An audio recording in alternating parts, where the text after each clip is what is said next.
Hi, best friends. I'm Tabby. And I'm Caitlin, and today we will be covering Hunting Adeline by H.D. Carlton.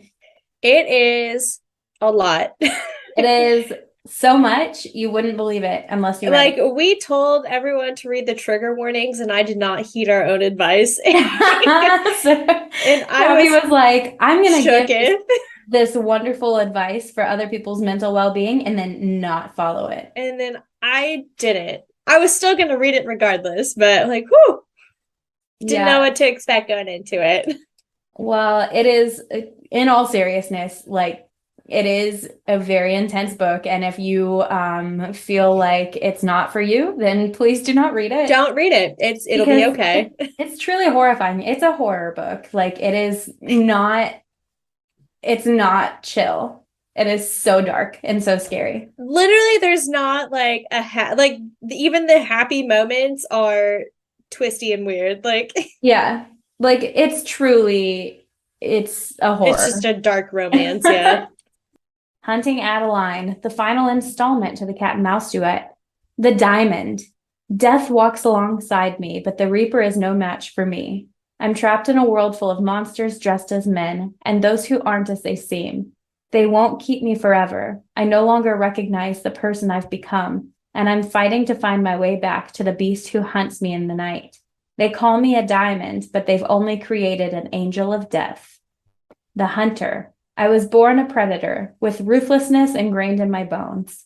When what's mine is stolen from me in the night, like a diamond hidden within a fortress, I find that I can no longer contain the beast. Blood will paint the ground as I tear apart this world to find her and bring her back where she belongs. No one will escape my wrath, especially not those who have betrayed me. Um, that was like really intense. It was intense. I I'm will paint the scared. ground with the blood of my enemies. Yeah, wow, And he Jesus. did. And he Uh, did, and he would do it again. so this was certainly not my favorite book I've ever read. I did think it was very well written. HD Carlton is a very good at her craft, and Yes. she is a very good author, a very good writer, but she just writes some crazy ass shit. I gave this a 5.95 out of 10. I could not round it up to a 6, and Just I really was the feeling point oh five. I was feeling very generous with the 5.95. I was scared the whole time I was reading this book. Scary. I have never been more relieved to get to a second part of a book than I was in this one. Like part two rolled around, I was like, thank God. Like, Yeah. what have I just read? What have I put myself through? It was just a lot. I cried a lot in this book. Oh yeah. And because there are also like not only is there a bunch of scary stuff, but it's like it's super emotionally upsetting It's things. very emotionally draining to read. Like by the time I finished this book, I was like, I'm glad it's over. Yeah, definitely. And I agree, my rating's not as high as normal. Again, it has nothing to do with the actual technique, writing, or like craft of H.G. Carlton, but the story itself is just not my personal cup of tea. Like, okay, and I'll talk a little bit more about this, but so the story itself pretty good and like as far as like her plot devices Yeah. and building. And I do love horror. Like I love horror movies. I love horror TV shows. But for me, when I'm reading horror, it is so much more intense. It is so much scarier to me. And it's because I'm feeling like I'm kind of putting myself in the story more. Whereas when you're watching a movie, it's like you're clearly the observer, you're clearly in the audience. And so like for me, I don't like reading horror as much as I like watching it. And so that's why my rating is only a 6.5 out of 10. Well, and like I do like reading horror is the Mhm. thing. Like I really do. But I'm not even horror. I can't even like describe it. Like I like I do dark like reading romances. thrillers a little more. Yeah, dark Yeah. romances too. But like I've read books that have like rape in it before, but this was like Hmm. brutal. Yeah, because This it was was, truly like pulling back the curtains on sex yeah, trafficking. And it was this was, horrifying. yeah, disgustingly like brutal. Yes. Yes. And it was like, not only is it like sex trafficking, but like hunting human beings, like Yeah, physically hunting with crossbows yeah. humans. And Which like, we read a book about this. I don't know if you remember it in like freshman year in Kyla Ward's class where yeah, they hunted people. yes, Um, like rich people paid to go hunt on the yes. island. And that's based on true things. Like Yes. it's real horror. That's like a Um, rich people thing. yes, and it's Like truly horrifying. that And happens. there's like not to have like I feel like we're always going on our little conspiracy theory tangents, but there's like conspiracy theories that happened on Jeffrey Epstein's island. Yeah, exactly. And so it's like who's to fucking say like why wouldn't it have happened if they're doing everything else that they were clearly doing? Like why not? Yeah, it's like these people are richer than God. They're probably bored. Like, yeah, I can probably fucking hunt somebody. I can afford it.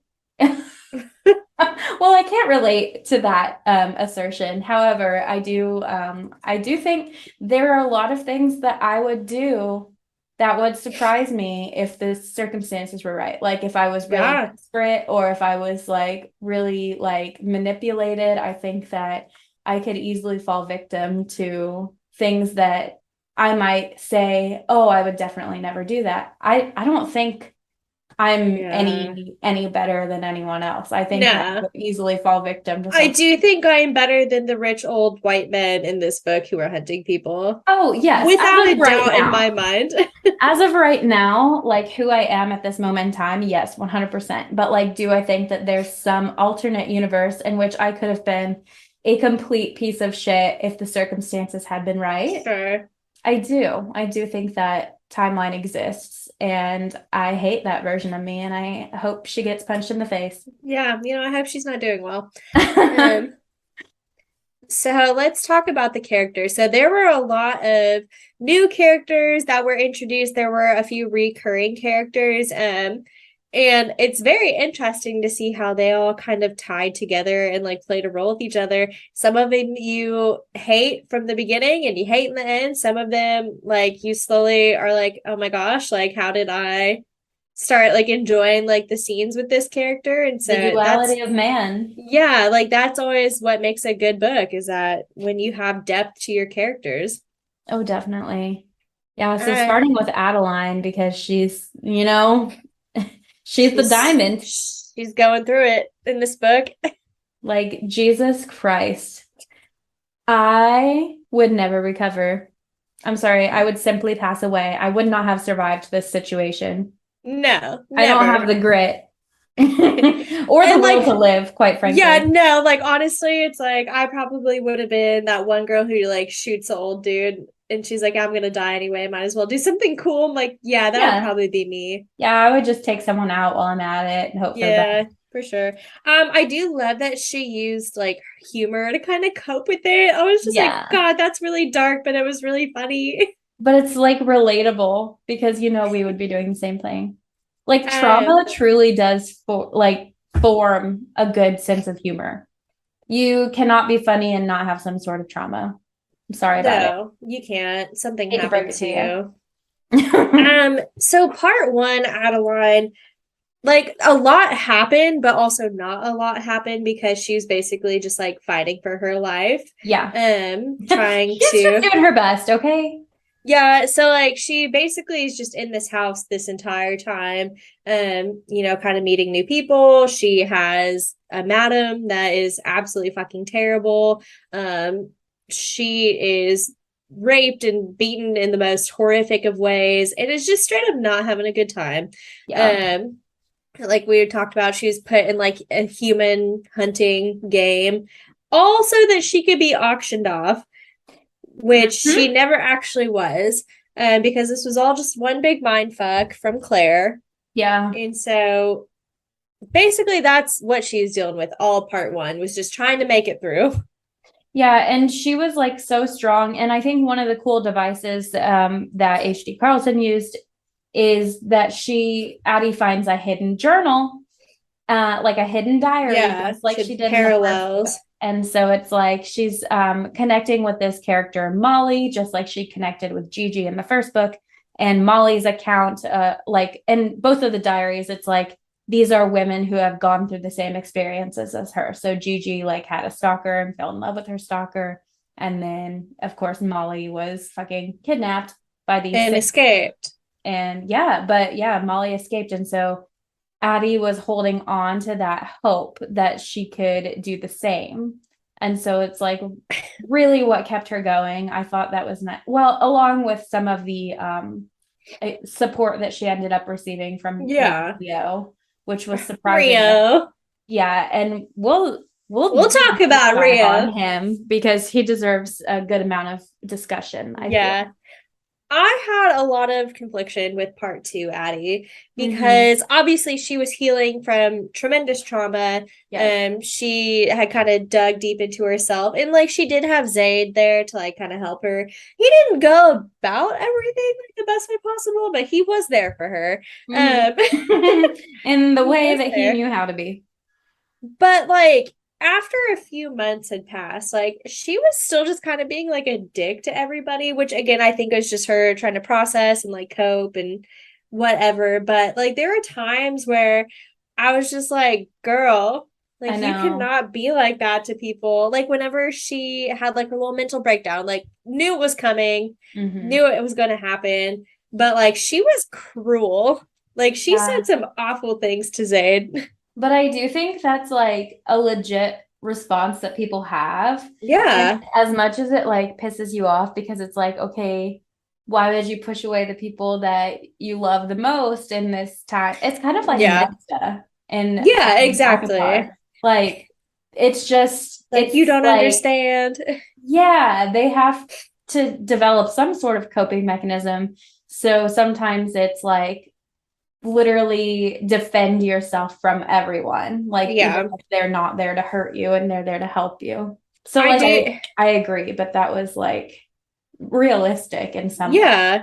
Well, and like there are so many moments too when like my heart just like broke for her, like whenever she asked Zayd to like take her to go get tested, and like she found out like she did have like an STD, and like just thought she was like disgusting and everything. Like that made me so sad for her. Yeah, the way that she felt like she was in any way like at fault for what had happened to her, like is just so upsetting. And again, like is a real like emotional response that people have when they're victims of things. Like they feel guilt, they feel like dirty, they feel like they did something wrong.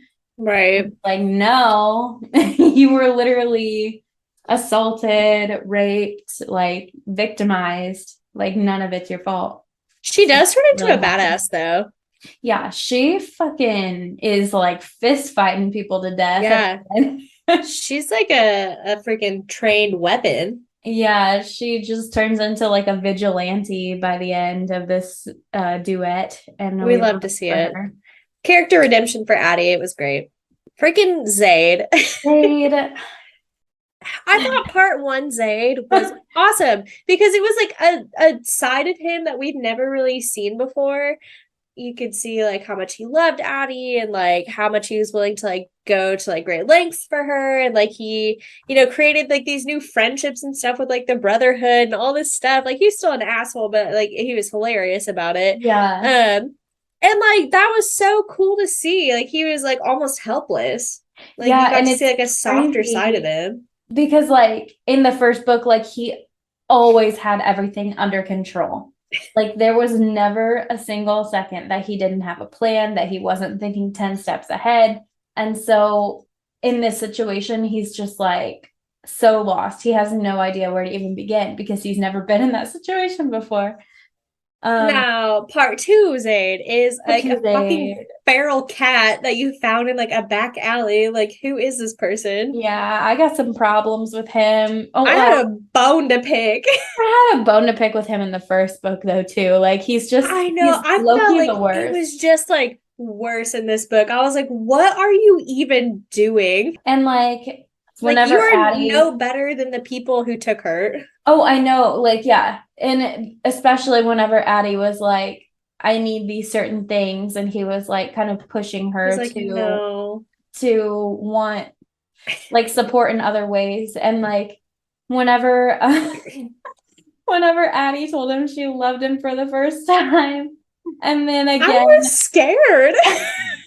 He's like, yeah, later, you gotta tie me up real quick. I was like, are you gonna kill her? oh my God. And then like she took it back. She takes backseat. Oh my God. Well, and so he just like leaves, and I was like, there's no way. Like, It he's was just gonna so leave. Like, I was freaking awkward. scared. I was scared. I was like, no, he's gonna turn around and like punch her in the face. Like, I'm almost sure of it. I was And like, no, he's gonna murder her as soon as she falls asleep. yeah, no, I was like, she's getting her throat slit. But no, then she like tries to take backseat that. And she's like, no, I'm sorry. He's like, I'll show you how sorry you are. I'm like, oh No, no. no.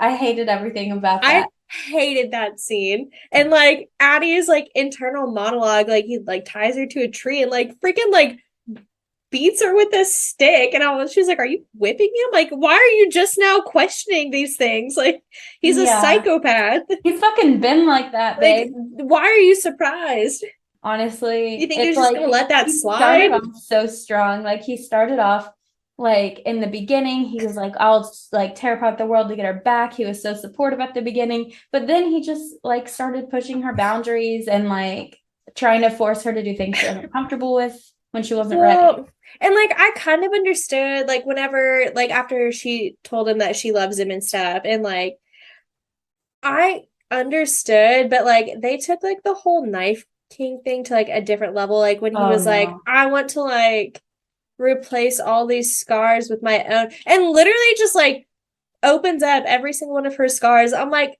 I don't understand how this is any different than what Xavier did when he gave you those in the first place. Like, that Mhm. seems so backwards to me. And also, that's disgusting. And like maybe it's just something that I can't comprehend because I've never had anything of that nature happen to me. But I don't know. It's hard to imagine like inflicting self-harm as some kind of like fuck you to the person who Right. victimized you. Like the rose thing on her chest, like I understood that because she wanted to like match Zayd and like feel Yeah. like what he felt. And so I think that was also like almost supposed to be like a symbolic thing. But Mhm. all the other times, like I was just like, no, I think you're just cruel and you want to like play it off as like Yeah. love. I don't know. I don't know. They definitely have like the most toxic fucking It relationship is I've so toxic. ever read in a book. Like it Um, was so back and forth, and like he was never back and forth. It was always on Addie, yeah. which again, she was going through a lot, so I get it. But also, it's like this is no different than what you literally just got back from. Yeah, the only difference is like I guess like consent. Obviously, that's a huge component. Like I'm not, Kind of.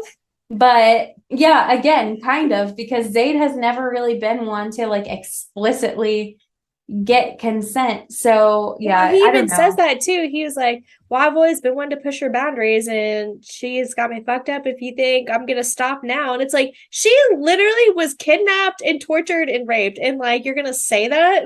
And then at the end, he's just like, but now we're getting married. It's like, okay. Yeah, which I mean, he's literally said from the beginning of the first book, and it has always kind of grossed me out. I was also really confused because you know, in the first book, like she asks him what his last name was, and he's like, our last name is Meadows. But then she asks him like again in this book. She forgot. I was like, did you forget his last name? That's embarrassing. Good Lord, that is embarrassing, girl. You're married to him. Didn't you know? Like, I feel like you're well past that. Yeah, damn. Are you gonna ask his middle name too while you're at it? But Maybe it's his like birthday? Andrew. Andrew. Yeah, it's something real nerdy. Like Zayd Bartholomew. Cornelius Meadows. That's canon. Dia. Daya can do no wrong. I Um, feel like Dia was so overlooked in this book. Like yeah, they're like, Dia you're was fine. also kidnapped and also tortured and raped, and like it was all about Addie, and it's like no, like Dia was literally like a lure to like get you kidnapped as well. Like she probably feels pretty bad about it. Yeah, Daya's like, I'm okay. I'm fine. No, Daya literally deserves the world, and she did not get it, unfortunately, because Addie is kind of a selfish bitch. It was the freaking Addie show. But that's okay. I mean, because she's not real is the only reason it's okay, but it's not okay if it were real life. No, justice for Dia. Justice for Daya. And then freaking Jay. Okay. Our little bestie. If I loved him in the first book, I loved him even more in the second book Oh my because God. like he showed how much loyalty and strength he actually has and like what he's willing to do for the people that he loves. And I was just like, he is just a king. Yeah, I know. It's like Zayd's having a mental breakdown. No worries. I'll help you. Like chain him to this bed. Like, Yeah. oh, you need me to blow up this building? Yeah, I can do that for you, babe. Like, don't And even he's worry like, about why it. not? Yeah. And then Like, he what else do you sends need? Addie a bouquet of flowers. I know. I was like, you're Yeah. just so sweet.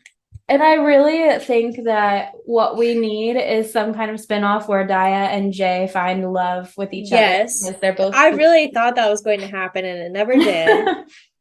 That's also Also, canon. the fact that like he is like taking care of his little brother, like while also like Oh, I helping run know. this entire organization because his parents were like fucking drug addicts. Like I he know. is really just Mrs. Mom doing it all.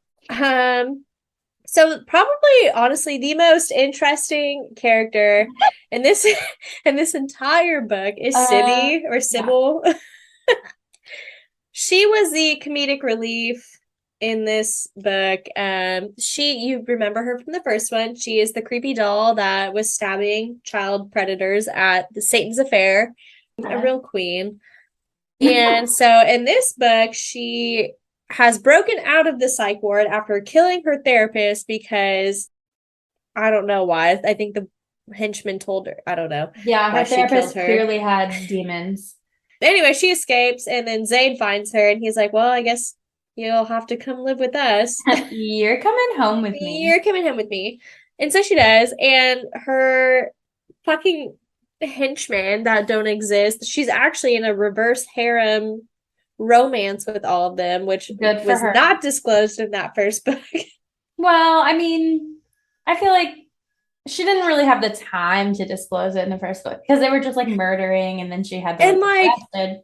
as funny as it is, it's also very sad because she obviously like has trauma created these Right. henchmen to like protect her. And it's just like, oh man, like that is really depressing to think Because about. background about Sibby, if you read the novella Satan's Affair, you'd learn that she grew up in like an abusive cult and And like like had to escape by all the murdering children there are her like her dad half or something. siblings. Yeah.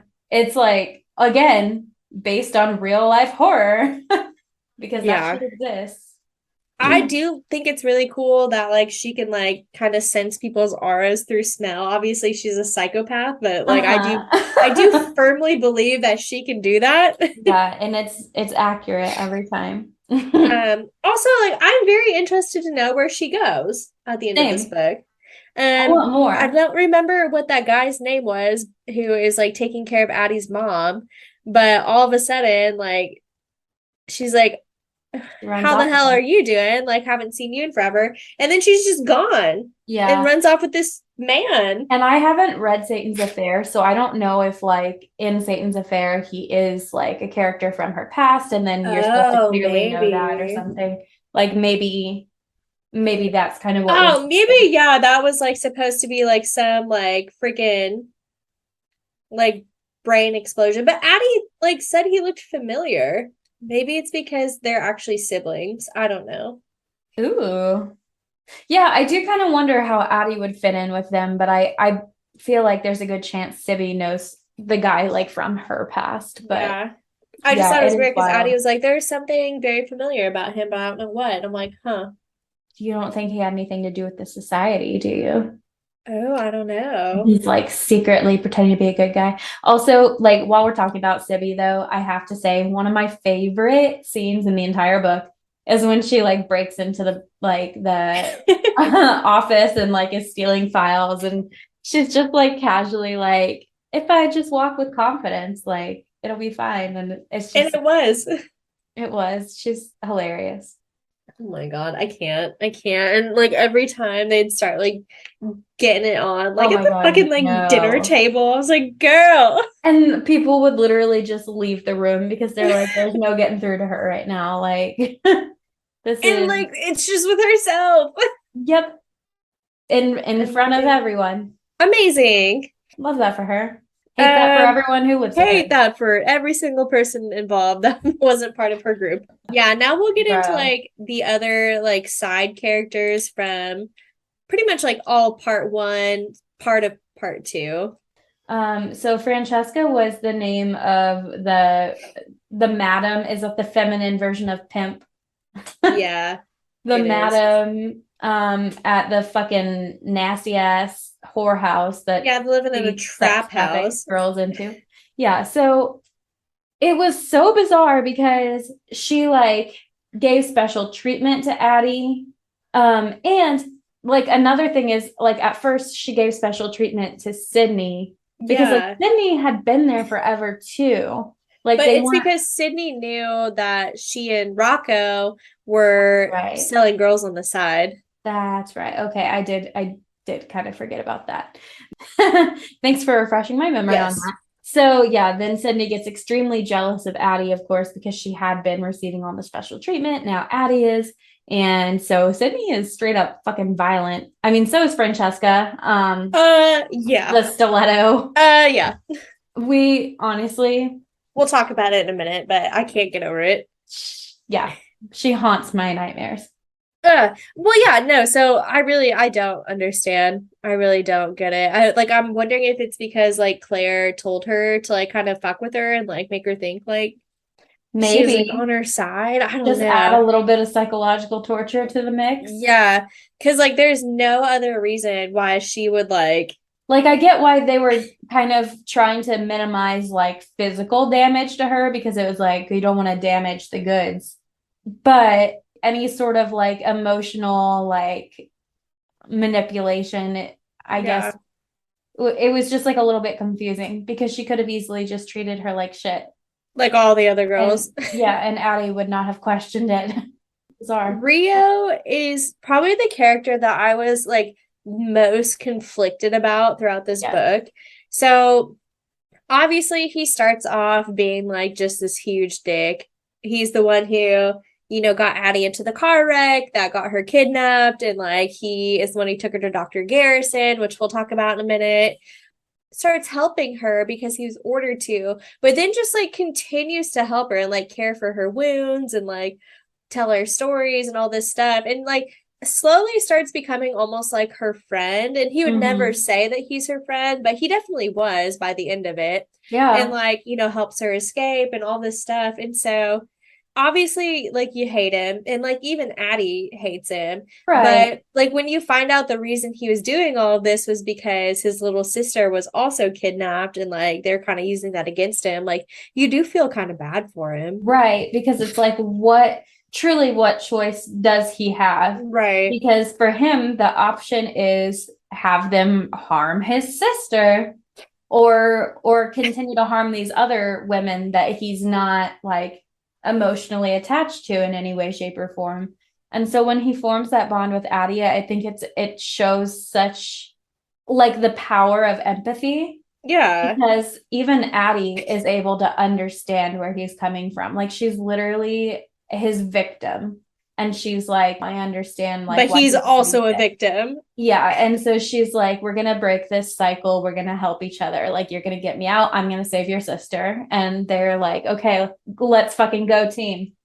So at the end of the book, the very last page actually is a note from Rio to Addie, basically being like, "Why did you do that? Like, why did you not have Zayd kill me like you said you were going to, because we don't know where Rio is. Like, he is dropped off the face of the earth, and that's like the last communication he ever had with her. And so I think he almost like wanted to die. Yeah, because of the guilt, like the extreme guilt he was living with. Like, he would never be the one to like inflict it on himself. And like, honestly, I hope that he recovers from that one day, but it's like, he does deserve to feel guilty. He does deserve the guilt because he helped kidnap a lot of women. Again, that just shows like how people under the right circumstances will do fucked up shit. I think that anyone could be in that situation, not necessarily this specific situation. Yeah. But like, you could be in a situation where you're being threatened to do something unethical and you would do it. Like, I really think that anyone is capable of that. So it's crazy. Yeah, I agree. So then we have Sydney. So Sydney is the other girl, one of the other girls who has been kidnapped and taken to this house, but she actually like likes it there to the point where she's willing to like sabotage other girls and herself to continue staying there, which means her life before this must have been just like absolute hell. I don't know. Yeah. Or maybe she's just like a sadist and like she likes it. I just think her life has probably always been very bleak. Yeah, she like just loves that she actually gets attention. People, like, it's true, like if you don't get a lot of attention in general, like even negative attention is like a reward better than nothing in your brain. Yeah. So it's like, yeah, that probably is how she feels. It's like, yeah, at least they want me. It's like, no, they don't want you though, is the thing. Yeah, clearly. Like fucking Francesca is over your shit. I also don't feel bad for her though. She is the freaking worst. No, because like there's so many things wrong with her. Like, not only is she a total, complete, horrible person, but I don't know, she just acts like a freaking 8-year-old, and it's like creepy and weird, and I hate it. She was like, they wanted me to be crazy, so I just started acting crazy. And it's like, okay, so like you know what you're doing is wrong. Yeah. Like you could just be chill. You can stop at any time. Yeah, Addie was way, way nicer than I probably would have been in that situation. I love that scene though, where they're like getting dolled up, which is gross, but they're like putting on makeup and shit to look nice for the disgusting men who plan to try to purchase them. But Sydney, I don't remember exactly what she does, but she like crosses a line, really pisses Addie off, and like Addie puts her in her she starts talking about Zayd. That's right. And Addie was like, punches her into a table. It's really fun. And everyone's like, what? I didn't see anything. That's crazy. She deserved to die. Yeah. For sure. And then we have Xavier, who's just freaking skeezy as heck. Oh my God. He basically wanted to be Zayd, like, so bad. Like, he wanted to be to Addie what Zayd was to her, to the point where, like, he was almost creating, like, a bastardization of the games that, like, Zayd and Addie would play.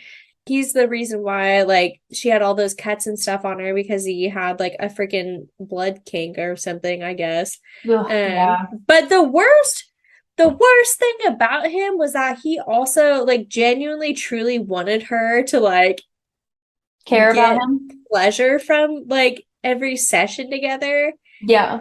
And like that is truly like what broke Addie. She had kind of like not accepted, but she had like taken a little bit of the power back in the situation by being like, well, like you can fuck me, but I'm not gonna like. Yeah, she's like, they can do this to me, but like there's one thing that they can't do, and that's like make me enjoy it. It was so scary and horrifying. Just the entire first part. I was like physically ill. Truly. My tum hurt when I read this book. Oh, and then there's Claire. Okay, I would just like to say that I freaking called it in the first book that she was the lady who was like the ringleader of this whole operation. Yeah. And I had to like play it so cool. You were like, I bet like Claire's in on it, and she's like getting all these girls for the society. And I was like, no, she is the society, and that's what I got wrong. Which, I mean, honestly, it was pretty unexpected for her to have that big of a role in it. So my issue with Claire, because if you think back to the first book, she looks like a meek little lady. Timid And mouse. I get that that's like part of her camouflage or whatever, but also she's like built up to be like this powerful, clever, like evil genius. And like she's not. And No, because she's stupid. we only see her at the end and she immediately is like outsmarted basically and defeated. Yeah. It's so stupid. It's like you've been running this whole operation for like so long. Z couldn't even figure it out. Like they had no freaking clue where you were. And then you're just gonna show up Yeah. because one of your dumbass like co-creators was like, yeah, you better get here. Let him I die. I knew it was a trap, and it's like you still came unprepared. Yeah. She must have like felt so comfortable in her like Her power. plan.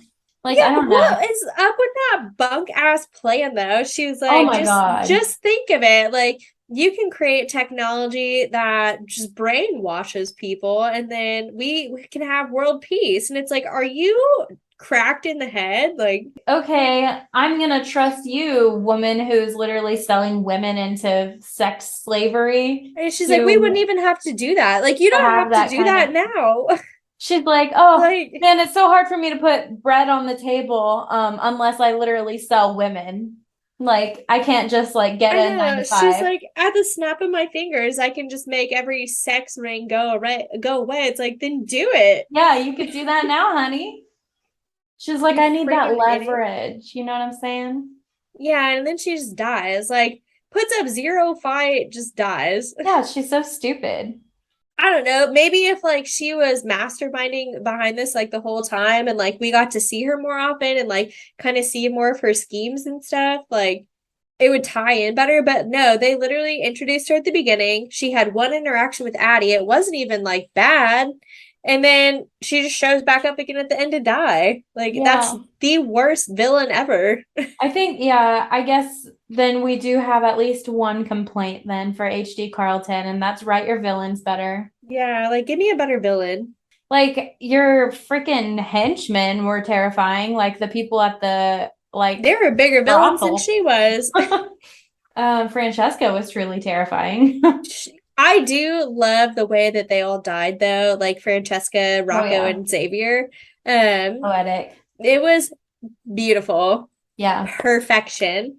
So what So are some other things that we love? yeah, so some stuff that we loved about it. My absolute favorite part of this book was Zaid's interaction with the Brotherhood of the Basilisk. Hmm. Those guys were freaking cool. Yeah. And I hate that we only got to see them in part one and like we never saw them again because how dare you introduce such cool side characters and give me absolutely nothing about them? Dude, you know what's so funny though is like Zayd just like shows up at like their fucking grandma's house and they're I was like, like, who is what this the lady? fuck are you doing threatening my granny? And That's Zayd's not even like, their no grandma. chill.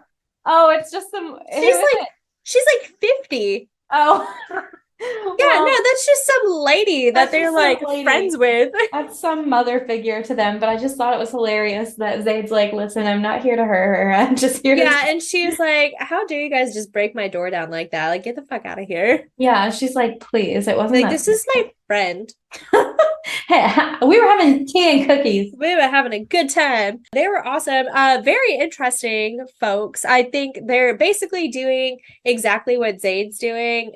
He's doing that in the sex trade, and like they're doing that in like the human organ trade, I guess. But yeah, how interesting. And it's like they're the most oddball group of people too, because like Zayd walks into their fucking lair that's in like this abandoned bank, and you got some dude just sitting on a couch with a woman on a dog leash. Zero context about that. He's just like, yeah, good job, man. And it's like, Yeah. what? I'm gonna need a follow-up series so we I can have need some. someone to explain a little bit more about what's going on. Love them. Also, I mean, we've talked about quite a few things that we liked, but I think the like at the end of the book, the safe haven for all of the survivors, that was just it. It was like, okay, we made it, and like something good actually came out of this story. Like they actually found like this place where they could support each other and be Yeah. happy. It was Uh, so cute. I cried like when Zayd, because like Addie was like having a really hard time still, like coping with everything that happened. And this is like pretty soon after part 2 starts. And so he's like, yeah, I want to show you something special. Like, I want to get you out of the house. And so I think that was kind of like the turning point in her, kind of recreating who she is as a person, because she sees that like you are able to like overcome the past trauma. And the thing is, like, I am not in any way, shape, or form implying that what happened to them was like good. That's not what I'm saying. But so many of the victims, their lives before were also horrible, and they were victims of abuse before they got into this like horrible situation. And so for this like safe haven to exist for them now, it's like they have somewhere to go where they have support and love, like for once in their life. They've escaped this like horrible traumatic thing, but now they actually have like a family to take care of them, unlike what they had before. Yeah, and like I think it's so cool that they're learning skills. Like everyone there is like actually getting an education, like they're getting high school diplomas that they never got. Like they're being shown how like life skills, like how to cook, how to take care of a house, like all this stuff. And like not only is he providing them a safe place, but he's like really setting them up for success, and like they don't have to stay there. Right. They're learning all these things that they need to be successful on their own if they want. But they can stay there as long as they want. And if they never want to leave, then they don't have to leave. Like, it's just, they get to do what they want to do. It's super, super cool. The one of the good redeeming things about Zaid. Yeah. Another thing that was like cool is she and her mom, like their relationship got closure, because they like fucking hated each other in the first book. Yeah, her mom kind of sucks, but she does really like make up for it at the end, and like they do have a very sweet moment together right before Sibby meets this stranger man. I did love that for them, and that's all Addie really wanted, was just for her mom to accept her as she was, and I think she finally did. What I really like too, first of all, I love that they did like the parallels with the journals like we talked about earlier. But I want to know what happened to Molly. Like, I know she escaped, but like I was really hoping she was just gonna like reappear at some point in time. Like, I knew like, she wouldn't. Hopefully she didn't like die in the woods, but you know. Nah, I choose to believe she made it out. I hope she got to be with her little sister. Me too. So sad. Yeah, I think that's the saddest part, is like never having that closure from her story, because we did become so invested. Yeah. Like, the book. It's like that's what literally got Addie through it. But even Addie, I think like at some point she acknowledged, whenever she got to the end, like found out she escaped, she felt like that loss of not knowing what actually happened to her. She was like, I think that did kind of shake her to not know whether or not she was successful. She like actually made it. So now we'll start the laundry list of things we did not like about this book. Oh yeah, there's a few. There's a few. The first ick that I encountered in this book was Dr. Garrison. Yeah. So Dr. Garrison is the creep ass doctor that they took Addie to. And like, I was getting bad vibes to start with, like when he was calling her like sweetie and honey and like petting her hair and shit. And I was just like, no, there's something not right about you. Obviously, because he's working with human traffickers as a doctor. Like, that's probably the first red flag. But like he was trying to be sweet, and it's like, no, man, there's no way. And then no, like just straight up is like, here, I'm going to take you with me to somewhere safe. No, he's actually going to take you upstairs, and he's going to murder you and put you in a closet. He was like, I'm just going to keep this one for myself if y'all don't mind. And then the sex traffickers are like, actually, we do mind. I do mind a lot. That's our victim. You can't have her. Hated him. And then also like, I think this goes without saying, but we hated every single rape scene or sexual assault scene. But specifically for me, the worst one was with the stiletto. And the stiletto did me in. Yeah, the stiletto. And then fucking Xavier, of course, is disgusting, and like forcing Addie's body to like physically orgasm. But of course, she was like revolted. Disgusting. I was revolted. No, that stiletto scene, like, I have never been so shook in my life. Yeah. Because, like, at this point, like, this is the second time this is happening. And, like, the first time, yeah, it was gross and I hated that. And, like, obviously, like, Addie, like, it was kind of a reality check for her, like, oh shit, like, this is real. Mm-hmm. But she was able to kind of, like, shut it out almost. But, like, this one with Francesca, like, that was just vile. Yes. I Vile. actually, like, I think I I closed the just book set the and book walked down. away. Yeah, because it was like, again, watching a horror movie for me, like, I can even handle when something is like really scary in a horror movie because it's like, oh, that's happening in a scenario where it feels like super fictional. But this just felt like so real, and I was so upset. Oh, Um, it was terrible. It was just terrible. and then, oh Um, my God, the freaking the hunting games, what is it called? I don't remember what it was called. But basically, it's like they had all of them like dress up in like running gear and go out into like a pitch black forest with booby traps. And like the goal is to not get caught by these rich old dudes with crossbows. And if they don't get caught, then they get to like have like a fucking dinner and shit. And if they are and caught, not get tortured. yeah, and if they are caught, they're tortured and then stoned to death. Like, what? I Um, was so sad for the little redheaded girl, the one that was like running with Addie like that whole time. She definitely went out like on a big note for herself because like she did end up tying up one of the old dudes and like shooting him with his own crossbow. And I was like, that was a boss babe move. But then obviously they were tortured and I did think it was nice that Addie gave her a quick death, but it was very unnecessary. And I was like, damn, that's bad when like that is like a happy ending. oh, that shit hurted. That was really sad. It was also just terrifying that they're like, yep, now you're gonna be hunted with crossbows. Try not to die She's for like, us yeah, if you you guys get do. McDonald's if you win. And fucking Sydney was like, yes. Like, I fucking love McDonald's. Okay, Oh my I'm God. really looking to see what that like event was called. But another thing that was like freaking terrible, which we kind of talked about that already. Whenever he like tied her to a tree and like was whipping her with a branch, and she was like honestly shook, and he was I like, was shook. She was shook. He's like, how dare you try to play these mind games with me? I'm like, I'm sorry. My girl's going through a lot though. Like, she shouldn't have done yeah, it. She shouldn't have been like that. But also you can't just tie people to trees and like beat them with sticks. you can't just do that. You can't do that. I don't think we should have to explain that to you. Yeah, I didn't think I'd ever have to utter that sentence in my life, but here we are. Yeah. Also Addie's dad was just a horrible, horrible, horrible character. Like, how are you gonna just not be there the entire first book? Like, you're just a figment at this point. And then, like, the one time you are introduced, you're gonna be like, your mom was shot because of you. It's all your fault. Like, I wish it had been you. Yeah. Like, So damn. he's like, okay, and I know what happened was just traumatic, but you can't just say that you wish it had been your daughter that got shot. You can't just say He's that. like, well, if you hadn't moved to deflect the bullet or for the gun that was pointed at your head, your mom would have never gotten shot. It's like, You yeah, should have Addie just would taken have. it. You should have just sat there and ate your food.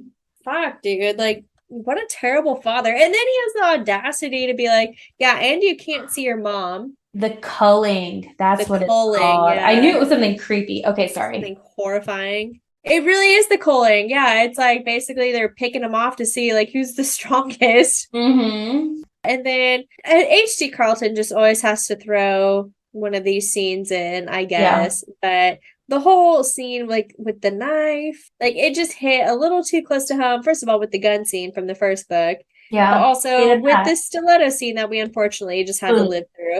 And it's like, I don't know why he would have thought that's okay. Like, because I'm sure Addie, like, probably told him about what happened while she was at the house. Yeah, I would think she at least kind of Yeah, and he's gave him like, an idea.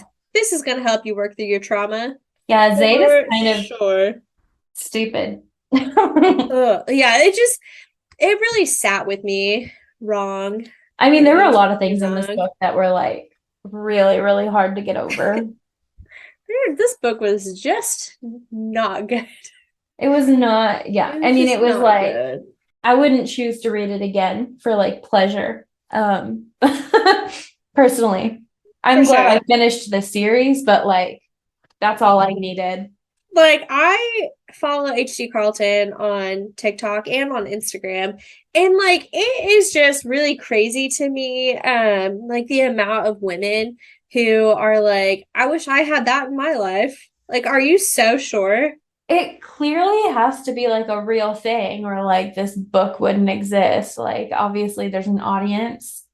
Um I guess, I but even like was the first book is also not my favorite, but like I was invested. I was like, this is cool. And what I liked about it was that it was like spooky and yeah, it's creepy. like And a ghosty way. But then like the second book was like truly the second book is horrific. no ghosts, Yeah, no ghosts, just violence just and rapists. scary. Very, very scary. Yeah, it's not spooky, it's terrifying. It's horrific. And so I liked it a lot less. Yeah, so like I said, probably wouldn't recommend this to friends and family. I did recommend it to one friend and she is not talking to me now. So I hope you're exaggerating. I am. Okay, thank God. Yeah, I'm just kidding. She did not like it though. She actually told me to lose her number and blocked me on She was everything. like, "Why would you suggest this book to me?" I'm like, No, "I don't I know. get it. I don't know Um, why." but like again, we had a lot of complaints about things we didn't like, but we'll kind of move on to just ask some questions about the book and kind of dive a little deeper into like the motivations of the characters and kind of breaking some things apart. So this first question, I actually wrote this down in my notes too, because as I was reading this, at one point in time, Zaid was like blaming it on Max, and like he was like, "Well, if Max hadn't like."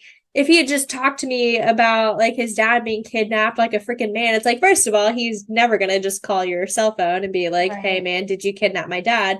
Second of And all, like you kidnapped his dad. right. It's like he didn't kill his dad though, like he thought he did. But basically, Zayd was kind of like trying to place blame on Max. He's like, well, if you hadn't done this, like Addie would have never been kidnapped. But it's like, well, if you hadn't killed Arch to begin with, none of this probably would have happened. And Yes. so my first question is like, do you feel like this actually, was Zayd's fault? Like, do you think he kind of kickstarted like this chain of events, or do you think it would have happened regardless? First of all, I do think it probably would have happened regardless, but I do think he was the catalyst. And the reason why I think it would happen regardless is because the society had like marked Addie outside of Zayd's involvement. And when Zayd was Right. like ran into what's his face, Mark, in the first Mm-hmm. book, he was going to target Addie anyway. But Zayd, in his freaking haste to try to control the situation and like have total control over Addie's like quote unquote safety, it backfired and he ended up just basically handing her over to these people by like Yeah. creating more problems and creating more targets on her back. So I agree that like there probably would have been an attempt to kidnap her anyway. I do think he like kind of expedited that process though, because if he hadn't kidnapped or if he hadn't killed Arch and Arch's whole family, like Mm-hmm. Max would never have gotten involved. Yeah, Max wouldn't have even remembered like Addie. Yeah. But also it's like at one point in time, like Zayd was going to kill Max too, but then he's like, nah, he's harmless.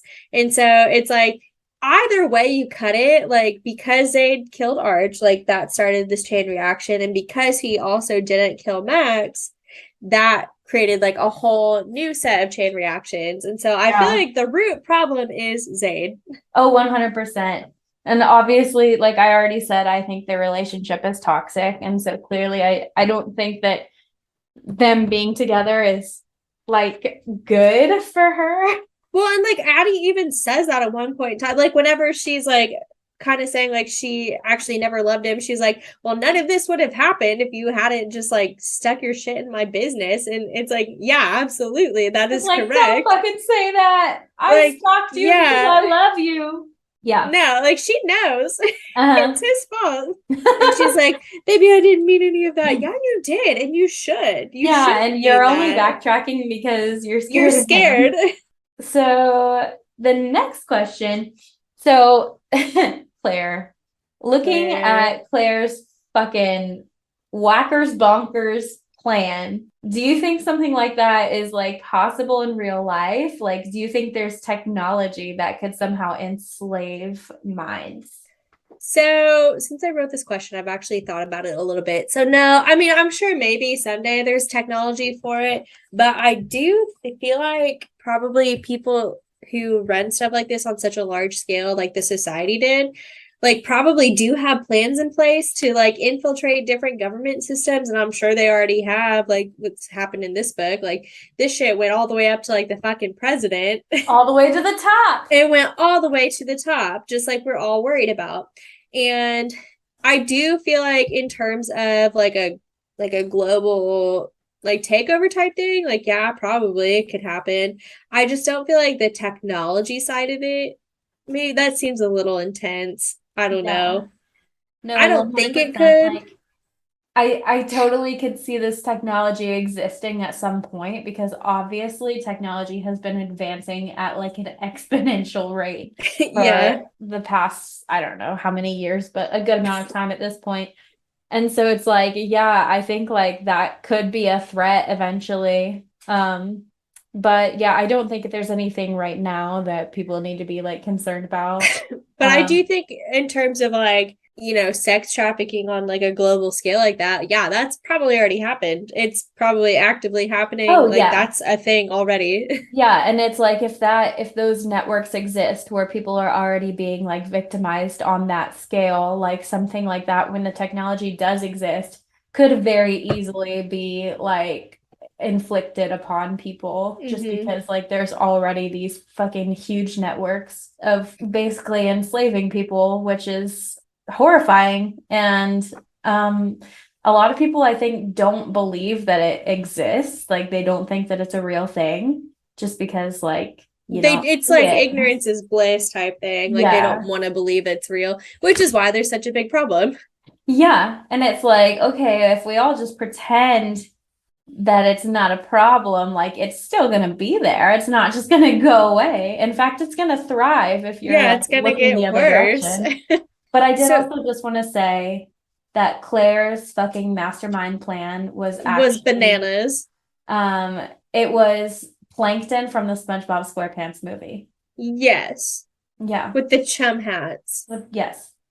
I just wanted to put that out No, you're absolutely correct. Yeah, no, she's probably like everyone gets a propeller hat, but it actually controls your there. mind. A tinfoil hat. Yeah, for sure. For your fucking tinfoil plan. So this question, do you think you would have handled being kidnapped and tortured as well as Addie did? I asked this because this is something that could literally happen to any woman and child at any given time. So okay, my answer is multifaceted Okay. because if someone is trying to nab me, like if I'm conscious and someone is actively trying to take me, I Mhm. am going to cause a fucking scene Oh, same, because yeah. that's what they don't want. And a lot of times people will abandon potential victims if they do cause a scene just to avoid drawing attention to themselves. So this is like contingent upon the fact that like Hopefully it's in public. let's assume we're in public for one. Let's assume that I didn't just get my car rammed into like Addie did. She was in no Yeah. state on like a private road where there's no one else around. And let's also assume that they didn't somehow like fucking stick me with a syringe and drug me. Yeah. Let's assume I'm conscious. I'm going to fight tooth and fucking nail. Yeah. However, I do worry that if they are successful in getting me to a second location, I do not think that spunk, I don't think that fight would stay alive in me super well. I think I would immediately feel pretty fucking Yeah. defeated. I feel like too, if it's like a very secluded second location, like what Addie's in, like no, I know for a fact I'm donezo at that point in time. Like I'm Yeah, making my At that point in time, I'll do what I think is going to help me survive by like, I would probably very much try to be someone who goes with the rules that are set in the hopes that I could somehow get out of it, but I don't think it would work out. I think But I'd also, be if someone puts my ass in something like the culling, no, no shot I'm making Oh, it out of the that. culling, I would try my best, I guess, to hide, like to run and hide, but I don't think I would be successful. Because like for one, I'm slow. Same. Two, I'm I'm out not of shape. stealthy. And you have to be so stealthy. Like they have to cover their tracks and shit and avoid like those traps that are hidden. So like, yeah, I think I would be done for. Oh yeah. Oh yeah. I feel like I said, if it were in like an open environment, like yeah, I might be able to make enough noise to like notify someone. But here's the thing, is that like most people choose to like ignore that. Like if someone's like making a scene in public, I feel like That's true. most people would just be like, oh, that's awkward. Like Yeah. they're So you getting just into have like a to hope. dispute. Yeah, no, you're absolutely right. And so you just have to hope that it's enough to like spook the person who's like Yeah. trying to harm you. But if it weren't in a public space, like say I was getting into my car in like a parking garage, or I'm walking to my car like late at night, like I don't know if I'm strong enough to like Mhm. fend off, like especially if it's like a grown man. Like I'm Yeah. 5'1" And and like out he of might have like shape. a Like weapon. yeah, like I am not strong enough to go up against like a full grown man. Yeah, I would definitely try. You can bet your ass Yeah, I would try. that I would try. I like my life enough that I would give it all I I got. have a healthy sense of self-preservation. But I have a feeling that I would just be overpowered really easily. And that's honestly like it sucks that you even have to consider that as a woman. But it's Yeah. like, if I'm being quite frank, I think if Like someone targets me, that's just I as can good. only pray that it's in a like Yeah. I public mean, area. so for me, like that, honestly, because I've thought about this and like I'm sure most young women have thought about this. For me, like I realize that to a point where I've considered like I will go out of my way to avoid situations that Hmm. make me vulnerable. I will not leave my house in the evening. Yeah. And if I do have to, like I'll usually have some kind of like potential like I have a taser or I'll like call someone on the phone, like I'll do something to I'll like try share to my be location with less somebody. vulnerable. Yeah, but it's like you never know, like some people are freaking crazy. They might Like just I have won't you. take like Ubers in that at night. Like I definitely won't do it by Oh yeah. myself. Yeah, I did. The only time I've ever taken an Uber by myself was at like 2 in the afternoon. So I felt a I little don't know. comfortable, but Even it's then, like, like I get sketched out. I mean, I always check my Uber's rating and stuff, but it's like, I don't know, maybe today's the day they fucking snap. They're like, I'm gonna kidnap They're someone. like, I've been building up this rating for months now so that I can Oh finally my God, kidnap a woman. stop. New fear unlocked. Jesus Christ. Oh, it's all part of the master You plan. just never know. You never You know. never know. And so I'm just like, I try my best I'm to avoid. like, And it's to the point where Cole thinks I'm crazy. And I'm I'm like, not, no, no. you don't understand. Like, you always think like that couldn't happen to me It because, happens to women all the time. yes. And it's like, it can't happen to you because it happened to them. Like, and they didn't think it could happen to them either. Like, But that's just some random person. oh, I hate it. I hate it. I hate it. Ugh. No, it's to the point where, like, I would like to start taking, like, self-defense classes. Yeah, I think honestly, that's a really good, I mean, like at least just a good skill set to have to where you could at least attempt to defend yourself. But again, it's such a scary thought because if you're just physically overpowered, I don't know. It's so scary. It's terrifying. But I do know there are self-defense tactics that are specifically designed to help if you're like physically like smaller or, Yeah. Which I need so everyone I can get. yes. I am at a huge disadvantage. Okay, last question. This is one that you wrote, It's kind of having a rambled one, that was so pick okay. your way through that. So, why do you think Addie felt safe with Zayd when he forced her to have sex with him, even when she didn't want it, but didn't feel the same when Xavier did it? That's actually like, no, that's a really good point. I know, Because it's like, I don't know it if that's feels the like same. very like rude of me to like say, because obviously it's two different, well, is it two different situations? I don't know. I don't know. Well, and I guess yes, because, and I only say this because I'm not condoning Zayd's behavior in the first book, but whenever he was doing those things, she was actively choosing to stay in her home. Like she kind of like low key liked the thrill. Whereas with Xavier, it's like she was taken against her will and like Right. forced in that situation, but she didn't consent ever. So I guess what I'm asking is what's the difference? Yeah. And I don't know. And I feel like that must be some kind of like psychological thing. But like Like legally speaking, I don't think fundament there is one. she fundamentally felt safer with Zayd, and like that's why she like kept allowing it to happen. I don't know. I, Like in my eyes, either way, she was sexually assaulted. yeah. Because she never consented to any sexual activities with Zayd, at least explicitly. Not until that like halfway through the book. Yeah. And even still, And like like he did whenever some they were in the fucked house up in things here, to her. oh, I know. I know. Well, he literally broke into her house and like tied her up and went down on her. And she literally told him to stop. And he kept Yeah. going. Like, Oh so he God. literally, he did rape her and sexually assault her in the first book. But Yeah, like that still, is sexual assault. I don't know. I don't know the answer to your question. And I don't And think it's I like can I know with understand. like Xavier, obviously she like feared for her life because Yeah, if she defied, well, she probably felt the same way with Zayd though. Like she probably felt like if she defied him, like he was gonna kill her. And so like I don't know. It I doesn't don't seem know. right. There's definitely some sort of like psychoanalysis that could be done on this story, but I am not capable of doing that.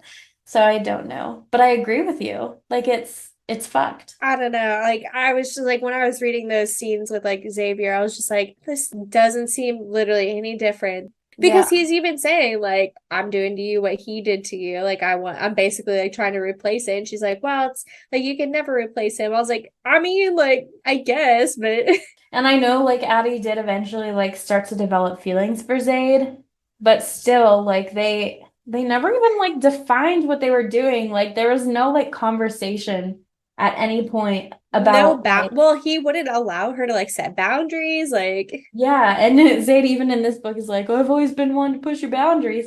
I don't know, man. I don't have an answer to your question. I've been thinking about it a lot. I don't know why she would feel safe in either situation, but that's just me, I guess. I don't know. Um If you have an opinion about that question, email us at thesisterswarden@gmail.com. Tell us why you think she felt safe with Zayd. or literally any of these questions. If you have a better take on it than we do, I would love to hear it. Or anything completely unrelated. Yeah, or if you're just like bored. So that wraps up Hunting Adeline, the second book in the Cat Mouse Duet. I have never been more glad to be finished with the series. H.G. Yeah, Carlton, love you so much, girl. it's very scary. So next week we are wrapping up Spoopy season with a mini-sode, and we are going to be covering Goosebumps by R.L. Yeah. Stine. And so we're picking our favorite stories from the Goosebumps novels and talking about them. And Super I'm so stoked. excited. That'll be coming out on Halloween. So Yes. everyone get ready to celebrate with us. And then beyond that, we are going to start our next book series. So it's the Maid series by Danielle Laurie. And the first book is called The Maddest Obsession. Sweetest Oblivion. Just kidding. The first book is called The Sweetest Oblivion. I'm leaving that in. I'm not editing that. All right. Anyway, so start The Sweetest Oblivion. Oblivion. We've read all of these. Yes, I have. Start The Sweetest Oblivion and join us for that full-length episode. So see you next week. And as always, Let's get lit.